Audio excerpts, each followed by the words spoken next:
안녕하세요. 오늘 저희가 함께 깊이 들여다볼 자료는 보헤미안 블랙 플램 넥퍼터에 대한 소개글인데요. 사실 제가 처음 이 자료를 받아보고는 아니, 골프채 하나에 이렇게까지 할 일인가? 싶었어요, 솔직히. 하하, 충분히 그렇게 생각할 수 있죠. 그런데 이걸 보면 볼수록 이건 그냥 스포츠 장비가 아니더라고요. 거의 뭐 하나의 예술 작품에 가까운. 맞아요. 그래서 오늘 탐구의 목표가 바로 이 지점이에요. 이 퍼터가 도대체 어떻게 단순한 골프 클럽을 넘어서 소유하고 싶은 특별한 작품이 됐을까? 기능과 예술, 그 아슬아슬한 경계에서 어떤 이야기가 있는지 한번 파헤쳐 보죠. 네, 정말 좋은 시작점인 것 같아요. 고성능 스포츠 장비의 세계를 보면 종종 기능이 정말 극에 달했을 때, 그럴 때 미학적인 가치가 폭발하는 순간들이 있거든요. 아, F1 머신 같은 거요? 바로 그거죠. F1 머신이나 고급 자전거처럼요. 오늘 다룰 이 퍼터는 그 현상을 아주 의도적으로 그리고 또 극적으로 보여주는 굉장히 흥미로운 사례라고 할 수 있어요.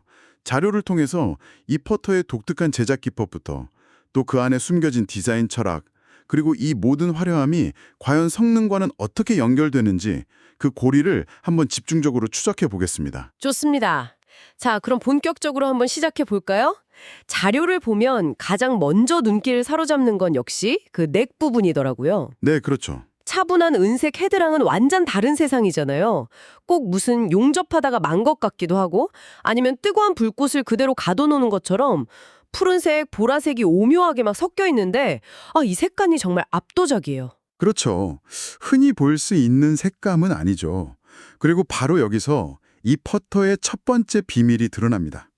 자료에 따르면 이게 그냥 페인트를 칠한 게 아니라는 거예요. 아, 만약 그냥 도색이었다면 예쁘게 꾸몄구나 하고 넘어갔을 텐데 이건 차원이 다른 이야기거든요. 맞아요. 저도 당연히 뭐 특수 도료를 쓴 줄 알았는데 토치드 피니시라는 그런 기법을 썼다고 하더라고요. 네, 장인이 직접 토치, 그러니까 불을 사용해서 스테인레스 스틸 표면을 가열해가지고 색을 입히는 방식이라고요. 맞습니다. 이게 열의 온도나 뭐 가하는 시간에 따라서 색이 완전히 달라져서 세상에 똑같은 패턴을 가진 제품이 단 하나도 나올 수 없다는 거죠. 바로 그거죠. 말 그대로 온리원이라는 가치가 여기서부터 시작되는 거고요. 네, 바로 그 예측 불가능성. 그게 이 기법의 핵심이에요. 이건 통제된 공정의 결과물이 아니에요. 아, 오히려 장인의 오랜 경험이나 노하우, 이런 인간적인 요소랑 또 불이라는 통제하기 어려운 자연적인 요소가 만나는 지점에서 탄생하는 일종의 우연의 미학이죠. 우연의 미학. 네. 비유하자면 일본도의 날에 나타나는 그 물결무늬, 하몬 아시죠? 아, 네네. 그거랑 비슷한 맥락이에요. 기계로는 절대 흉내낼 수 없는 단 한 번의 순간에만 기록되는 그런 아름다움인 셈이죠. 와, 우연의 미학이라는 표현이 확 와닿네요. 그럼 이건 어떻게 보면 아름답고 의도된 실수나 흔적이라고 볼 수도 있겠군요. 정확합니다. 완벽하게 똑같이 만드는 게 아니라 모든 제품이 조금씩 다른 걸 오히려 가치로 내세우는 거니까요. 정확해요. 그래서 자료에서 강조하는 그 only one이라는 개념이 단순한 희소성을 넘어서는 거예요. 사용자는 그냥 골프채를 사는 게 아니라 스토리를 사는 거군요. 그렇죠. 장인의 숨결과 불의 흔적이 담긴 고유한 스토리가 있는 작품을 소장하게 되는 거죠. 성능을 이야기하기 전에 이미 감성적인 차원에서 깊은 유대감을 형성하는 장치라고 할 수 있습니다. 기능적인 도구가 예술품의 지위를 얻는 첫 번째 관문인 셈이고요. 알겠습니다. 자, 그럼 이 유일무이한 넥을 지나서 헤드로 시선을 옮겨보면 분위기가 확 바뀌잖아요. 180도 바뀌면서 아주 직설적이고 공격적인 디자인이 나타나는데 네, 그렇죠. 바로 이 퍼터의 정체성이라고 할 수 있는 총과 탄환 테마죠. 솔직히 저는 처음 봤을 때 골프 클럽의 총알 자국이라니 좀 과한 거 아닌가 싶기도 했어요. 충분히 그렇게 느끼실 수 있죠. 아주 강렬한 이미지니까요. 자료를 보면 디테일 묘사가 아주 생생해요. 퍼터 뒷면 캐비티에는 클래식한 라이플이 각인되어 있고 그 위로 총알이 관통한 듯한 탄환 자국이 5개나 선명하게 새겨져 있죠. 맞아요. 심지어 공이 직접 닿는 그 페이스면에도 정교한 탄환 그래픽이 들어가 있고요. 네, 그 디테일이 정말 엄청나죠. 자료에 인용된 문구가 딱 이거였어요. 이번 퍼팅은 무조건 뚫는다 라는 자신감이 생길 것 같다. 이걸 보면서 이게 그냥 장식이 아니구나 싶더라고요. 바로 그 지점입니다. 이게 우리가 심리적 디자인, 그러니까 psychological design이라고 부를 수 있는 영역이에요. 심리적 디자인이요? 네. 탄환이라는 이미지가 상징하는 걸 한번 생각해 보세요. 목표, 정확성, 강력한 돌파력. 이 모든 게 골프에서 특히 아주 결정적인 퍼팅 순간에 골퍼에게 가장 필요한 심리적인 요소들이잖아요. 그렇죠. 디자이너는 골퍼가 어드레스를 하고 공에 집중하는 그 마지막 순간에 이 이미지를 보게 함으로써 일종의 긍정적인 자기 암시, 그러니까 프라이밍 효과를 유도하는 거예요. 프라이밍 효과요? 그러니까 나는 이 탄환처럼 목표를 꿰뚫을 수 있다. 이런 생각을 무의식적으로 심어준다는 거군요. 맞습니다. 와, 듣고 보니 정말 치밀한 설계네요. 그냥 멋있으라고 새긴 게 아니라 선수의 멘탈에 직접 개입하려는 의도가 명확히 담겨 있었군요. 그렇죠. 하지만 이게 또 양날의 검이 될 수도 있어요. 그건 왜죠? 이런 강력한 이미지는 어떤 선수에게는 엄청난 자신감을 주지만 반대로 어떤 선수에게는 오히려 부담감으로 작용할 수도 있거든요. 탄환은 빗나가면 안 된다는 압박감 같은 거요. 네. 그런 압박감을 더 크게 느끼게 할 수도 있다는 거죠. 스포츠 심리학에서 이미지 트레이닝이 중요한 만큼 장비에 각인된 시각적 상징도 선수의 경기력에 무시할 수 없는 영향을 미칩니다. 이 퍼터는 그 점을 아주 대담하게 활용한 사례고요. 와, 정말 흥미롭네요.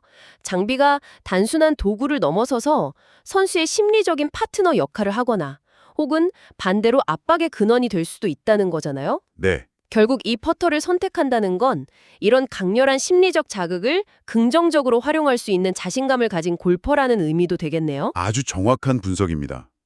여기서 우리는 스포츠 장비의 진화를 엿볼 수 있어요. 단순히 물리적인 성능을 개선하는 단계를 넘어서 이제는 사용자의 심리와 멘탈까지 관리하는 영역으로 확장되고 있는 거죠. 이 퍼터는 그 흐름을 아주 명확하게 보여주는 굉장히 똑똑하고 대담한 제품이라고 할 수 있습니다. 자, 그럼 이제 가장 현실적인 질문을 던져봐야 할 것 같아요. 네.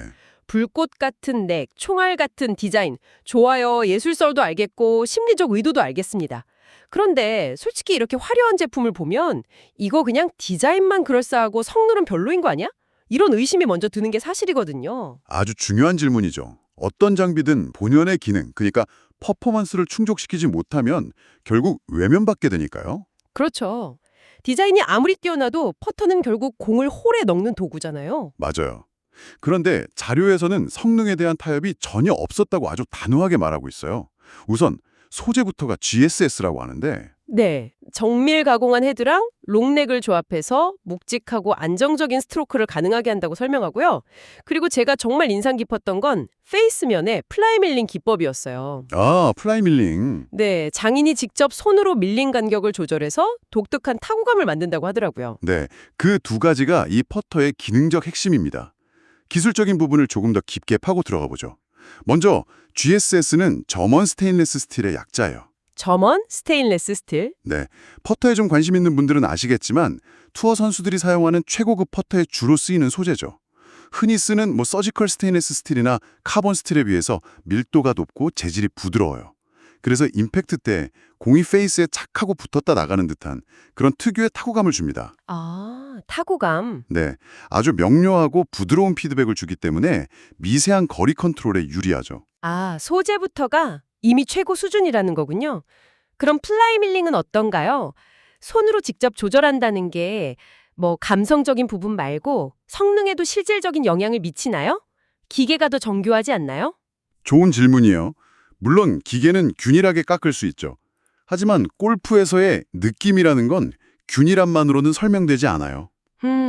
페이스 밀링의 주된 역할은 임팩트 순간에 공과 페이스 사이의 마찰력을 조절해서 공이 미끄러지지 않고 바로 앞으로 굴러가는 순회전, 탑스핀을 만들어주는 거거든요. 네. 그런데 이걸 장인이 직접 손으로 조절했다는 건 수많은 테스트를 통해 축적된 노하우로 골퍼가 가장 기분 좋다고 느끼는 최적의 마찰력과 타고움을 찾아냈다는 의미예요.